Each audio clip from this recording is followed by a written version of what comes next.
Hamas के खिलाफ 1 साल से ज्यादा समय से शुरू किए गए अभियान में इजरायल को अब तक की सबसे बड़ी सफलता मिली है। इजरायली सैनिकों ने हमास के मुखिया और इजरायल के ऊपर किए गए सबसे बड़े हमले के मास्टरमाइंड को मार गिराया। शनिवार की हत्या के बाद इजरायली पीएम नेतन्याहू का हौसला 7वें आसमान पर है। नेतन्याहू ने अपने जवानों की तारीफ करते हुए कहा कि इजरायल ने हिसाब चुकता कर लिया है। साथ ही संकेत दिया है कि अभी गाजा युद्ध खत्म नहीं हुआ है। यहाँ शनिवार की मौत ने हमास को गाजा में जख्मी हालत में अकेला छोड़ दिया। इससे गाजा युद्ध के भविष्य को लेकर कई सवाल खड़े हो गए हैं। सबसे महत्वपूर्ण सवाल ये है कि हमास के नेता के रूप में उसकी जगह कौन लेगा। शनिवार हमास में एक खालीपन छोड़ गया जिसे भरना आसान नहीं होगा और उसका प्रभाव भी कम नहीं होगा, क्योंकि उसने हमास को सैन्य रूप से हिजबुल्लाह और ईरान से जोड़ कर रखा था। ऐसा नहीं है कि शनिवार की मौत के बाद हमास का वजूद खत्म हो जाएगा, बल्कि अभी भी कई खतरनाक नेता हमास की बागडोर संभालने के लिए तैयार हैं। आइए जानते हैं इस कड़ी में वो कौन कौन से नेता हैं जो शनिवार की जगह ले सकते हैं।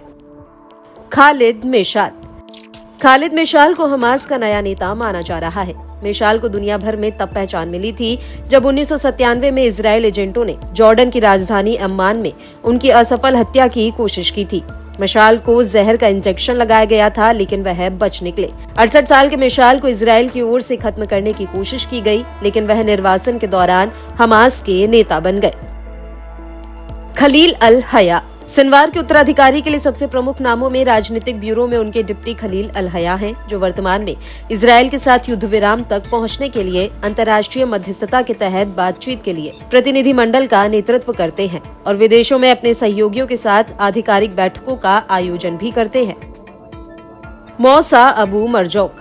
वहीं दूसरी ओर हमास के राजनीतिक ब्यूरो का सदस्य और संस्थापकों में से एक मौसा अबू मरजौक के नाम की भी चर्चा है। उसने संयुक्त अरब अमीरात से सियासत शुरू की थी। उसने फिलिस्तीन के मुस्लिम ब्रदरहुड की शाखा स्थापित की।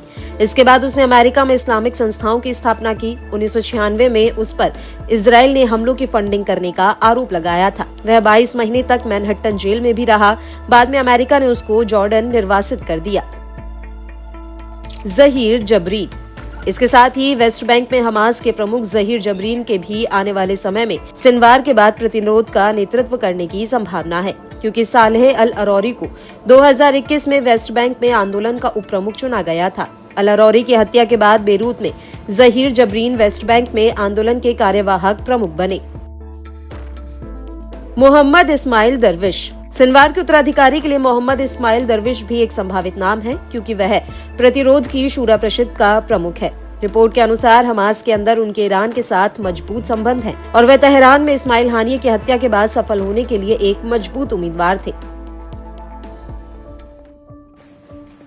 बता दें कि बुधवार की सुबह इजरायली सेना की 410वीं बटालियन के एक सैनिक ने राफा में ताल अल सुल्तान में एक घर में एक व्यक्ति को प्रवेश करते और बाहर निकलते देखा, जो कि हथियारबंद था। पैदल सेना बल ने उस आधार पर लक्ष्य की ओर बढ़ना शुरू कर दिया।